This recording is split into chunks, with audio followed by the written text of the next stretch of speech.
Yes, myself is doctor Prashant Kumar Mishra और मैं आपको अंतिम पार्ट डीएलएड 4th सेम का बता रहा हूँ। तो हमारा जो पार्ट था मैंने आपको कल बता दिया था कि स्वर और व्यंजन क्या होता है। आज मैं आपको बताऊंगा स्वर और व्यंजन में क्या भेद होता है। तो सबसे पहली बात है कि स्वर जो होता है यह जो होते हैं ये आपके बिल्कुल फ्री होते हैं, आपके स्वतंत्र होते हैं और ये किसी प्रकार से शोषित नहीं होते। दूसरा है कि न वग भवति व्यंजनम, व्यंजन जो होते हैं वो आपके स्वरों की वो करते हैं, जैसा आपके वो करते हैं स्वर वैसा ही व्यंजन करते हैं। अच्छा, नंबर 2 पे है कि जो आपके जो स्वर हैं वह बहुत देर तक मतलब बोलते हैं, उनको उच्चारण उनका जो है बड़ी ही वहां तक किया था देर तक, और व्यंजनों को इतनी देर तक नहीं बोला जा सकता। नंबर 3 पर जो आता है वो है कि सभी स्वर आपके सघोष होते हैं और जबकि आपके व्यंजन जो होते हैं वो सघोष और घोष दोनों होते हैं। नंबर 4 पर आता है कि आपके स्वरों का उच्चारण फ्री होता है, आपका स्वतंत्र होता है, जबकि व्यंजनों का उच्चारण आपके स्वर के बिना नहीं किया जाता। नंबर 5 पे कहता है कि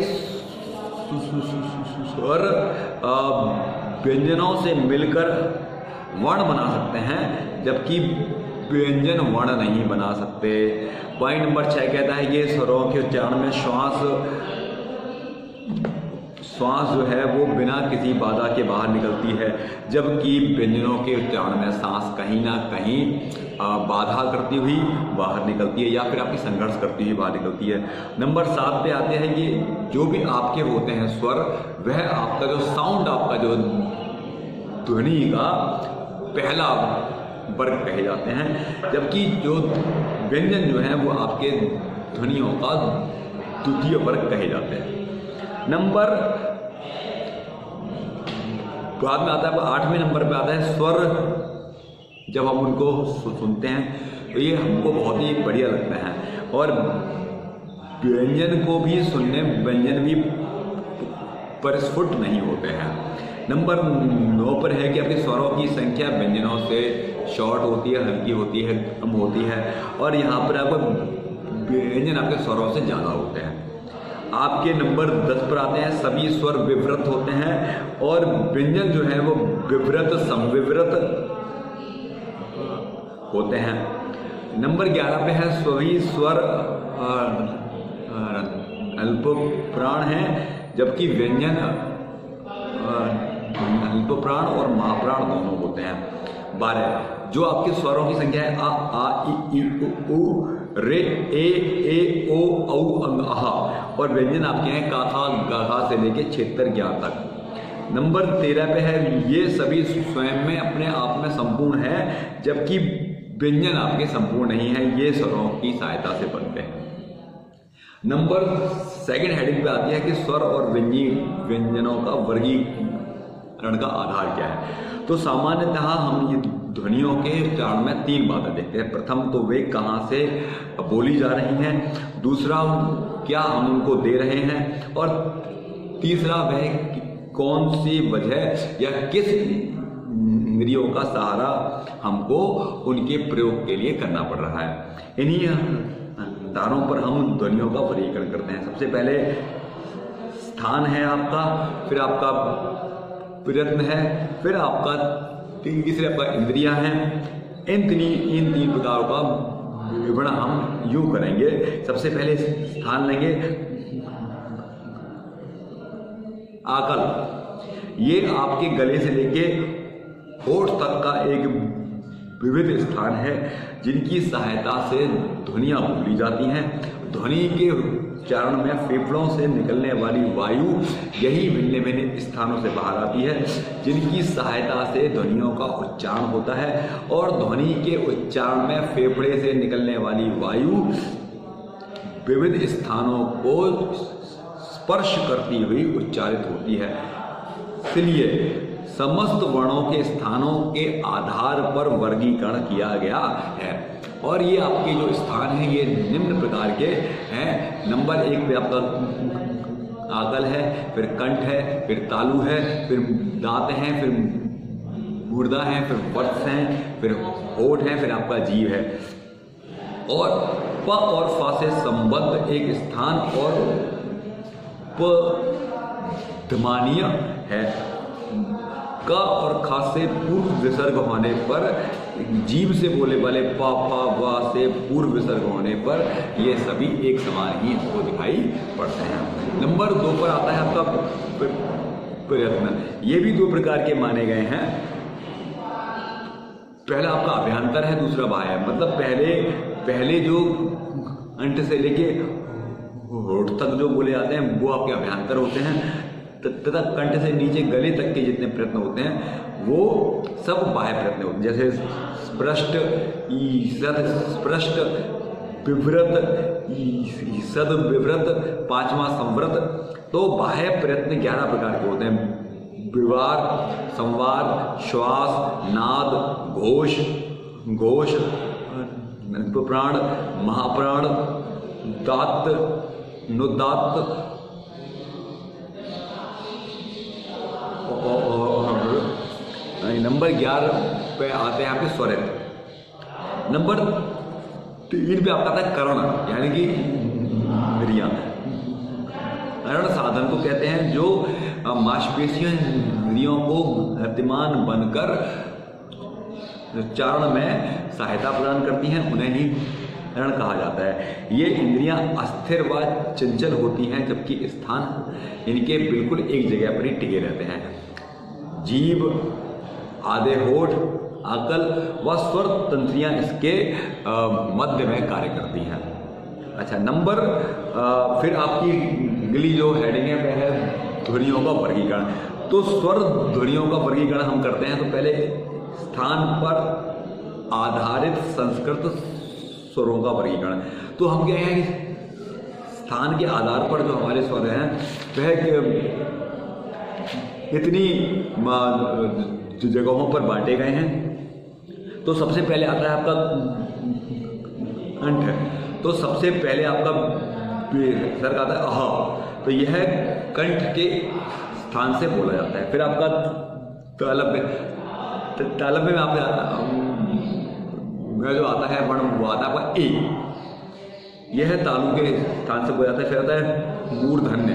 तो यह आपका रे, यह मूर्धा स्थान से बोला जाता है। फिर आपका आता है दंत, यानी कि ल। तो यह दांत से बोला जाता है। फिर आपका आता है ओष्ठ है। तो यह ऊ ओष्ठ के स्थान से बोला जाता है। और फिर आपका आता है अंठप्य व तालव्य। तो ए दोनों जो है छोटी ये बड़ी ये कंठ तथा तालु दोनों में सम्मिलित रूप से बोली जाती हैं। कंठोष्ठ है ओ औ, कंठ और होठ दोनों से बोले जाते हैं। नासिक्य, अंग, इंग, उंग। तो ये भी है जो ये स्वर हैं ये नाक की सहायता से बोले जाते हैं। अच्छा, प्रयत्न के आधार पर जो हमने आपको 2 प्रयत्न बताए थे, अभ्यंतर और बाह्य, वो प्रयत्न के आधार पर जो होते हैं स्वर वह कैसे बोले जाते हैं। तो सबसे पहले उच्चारण के आधार पर हम मूल तथा हम आपके मूल और जो आपके आंसू जो स्वर होते हैं वो होते हैं अ ए ओ और आपका रे, है ना। फिर आपके जो दीर्घ स्वर होते हैं वो होते हैं आ ई उ। फिर आपके दीर्घ तथा मिश्रित स्वर जो होते हैं वो होते हैं ए ओ औ। ये प्रकार से स्वर आ ई उ ए औ रे में आपके बदल जाते हैं। और ये इनकी टोटल संख्या होती है कितनी, 11। कोई इस प्रश्न पूछ बैठते कि स्वर कितने हैं, तो आप क्या लिखेंगे, 11 में जो आपका रे है इसका उच्चारण हिंदी के रे के रूप में करते हैं। तो मूल रूप से उच्चारण प्राय लुप्त होता जा रहा है। जीभ के भाग पर आधारित है। तो जीभ के 3 भाग हैं, पहला भाग, बीच का भाग और पीछे का भाग। तो जैसे अग्रभाग पहले का भाग हो गया, मध्य भाग बीच का भाग हो गया, पश्चिम भाग पीछे का भाग हो गया। तो जब स्वर के उच्चारण में जीभ का पहले का भाग कार्य करता है तो वह कौन सा अग्र स्वर होते हैं। जैसे ई ए उसी प्रकार जीभ का पीछे का भाग करता है तो वह स्वर पश्च स्वर करता है, जैसे ऊ ओ औ, और मध्य भाग भाग का जहां काम करता है तो आपके मध्य स्वर कहलाते हैं, जैसे अ और आ, है ना। फिर क्या है, नंबर 3 पर आपकी हेडिंग आती है जीभ के ऊपर नीचे जाने के आधार पर वर्गीकरण। जब हमारी जीभ या तो जाती है ऊपर जा जाती है तो कहते होते हैं, तो पहला आपका आता है संवर्त स्वर। संवर्त स्वर है कि जीभ इतनी ज्यादा ऊपर की ओर जाती है कि मुंह से श्वास निकलने में कोई दिक्कत नहीं होती, लेकिन उसके निकलने के मार्ग में जो उसकी चौड़ाई जो है वह उतनी ज्यादा बड़ी नहीं रहती, तो वह स्वर ध्वनि संवृत कही जाती है। संवृत मतलब होता है जिसको हम ढाके हुए, जैसे ई ऊ, है ना, तो ये आपके संवृत स्वर होते हैं। फिर आप कहते हैं अर्ध संवृत स्वर, तो जीभ का भाग बहुत ही शॉर्ट रूप से ऊपर जाए, हम ऊपर की ओर जाता है, यानी जीभ ऊपर की ओर हल्की सी उठी हुई हो, है ना। लेकिन जो पहले वाला जो था आपका संवृत से थोड़ी कम हो, तो वो ऐसी स्थिति में जो स्वर होते हैं वो वाले आपके अर्ध संवृत स्वर कहे जाते हैं, जैसे कौन कौन से, ए और ओ। फिर आपके होते हैं विवृत स्वर। विवृत स्वर में क्या है कि यहाँ पर जीभ सबसे हम आपकी ऊपर जाती है, तो ये आपको, और जो हमारा जो माउथ है वह संपूर्ण ओपन हो जाता है, पूरा खुल जाता है, तो वहां आपके विवृत स्वर होते हैं, जैसे आ। फिर आपको अर्ध विवृत, जहां पर जीभ का भाग विवृत की तुलना में कुछ ज्यादा ठा हुआ होता है, वो आपके अर्ध विवृत स्वर वहां से निकलते हैं, जैसे अ, औ, ए, तथा अंग्रेजी से गत औ, आ वाला आ।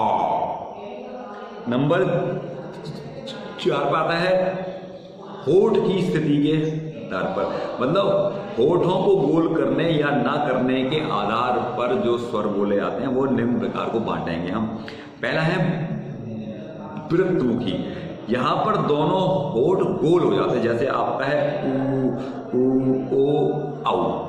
फिर है आपका वृत्तमुखी, तो यहां पर होठ दीर्घ वृत्ताकार भाग की तरह बन जाते हैं, जैसे अ आ ई ए। फिर आपका है 5वां मात्राओं के आधार पर वर्गीकरण। मात्राएं 3 प्रकार की होती है, ह्रस्व, दीर्घ और पुनः मात्राएं, ये 3 प्रकार के आधार पर बातें आती है। पहले आप ह्रस्व आती हैं अ ई उ, फिर आपके आते दीर्घ स्वर आ ई उ ए ओ औ। फिर आपके आते हैं पुल्लिंग स्वर, जो स्वर का बहुत देर मात्रा के उच्चारण में प्रस्तुत बनता है। इसकी पहचान के लिए मात्रा के आगे 3 लिखा जाता है, जैसे ओ, तो इसका उच्चारण मुर्गे की बांग की तरह किया जाता है। नंबर 6 पे आता है काकल की स्थिति के आधार पर। इस आधार पर भी आपके जो स्वरों को 2 भागों में बांटा गया है, एक मौखिक आधार पर जिसमें अ आ आदि सभी स्वर आते हैं, दूसरा अनुनासिक, इसमें अनुस्वार युक्त प्रत्येक स्वर जैसे अंग आ आदि आते हैं। दूसरे शब्दों में हम इसको यूं कह सकते हैं कि कभी कभी स्वर के उच्चारण में श्वास का कुछ भाग नाक की मार्ग से निकलता है, तो उच्चारण के समय जब श्वास मुक्त तथा नासिका मार्ग से निकले हुए स्वर ध्वनि को हम अनुनासिक स्वर कहते हैं। और यहाँ पर इनको लिखते समय हम चंद्र बिंदु का भी प्रयोग करते हैं, जैसे आ ई उ ए औ आदि। और वर्ण में यदि शिरोरेखा पर कोई मात्रा हो तो हम अंक के स्थान पर चंद्र बिंदु का लगा देते हैं, पर एक जगह छोटी बिंदी को भी लिखा जा सकता है, जैसे चौंच, बालकों, ईंट, ऊंचा, आंख आदि में अनुनासिक स्वर है। यह ध्वनि व्यंजनों के साथ मिलकर भी बोली जाती है, जैसे हूं, पांख, हंस, चींटी, चौंच आदि में अनुनासिक स्वर व्यंजन के साथ आते हुए दिखाई पड़ते हैं।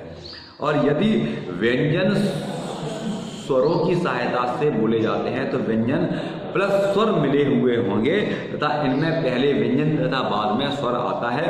जैसे माली शब्द में म धन आ धन ल धन ई बराबर माली।